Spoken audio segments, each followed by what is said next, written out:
we're pulling this, that you set your, real important, you got two different speeds on your drill. You wanna make sure you're in the low setting, because on 2, it's just way too fast for the rope to manage the rope. So let's go ahead and set it on 1. We'll set it down here for a second so we can contact the gentleman on the other end. All right, Ty. I'm gonna pull up the slack.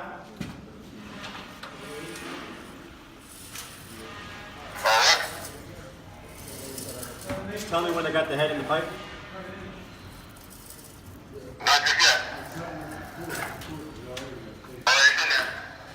All right, stand by. Just be ready to feed it up in. All right, so now make sure we're in the low setting, and this bar will rest it against the junction. And it says to do like 3 or 4 wraps on the drag line or mule line or rope or whatever you're using. So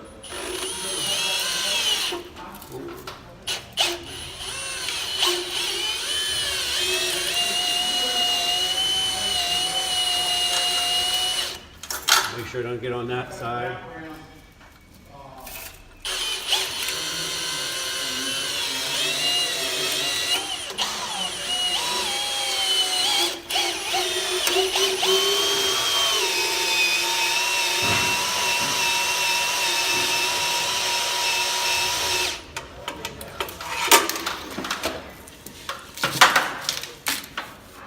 All right, Ty, I got enough first place.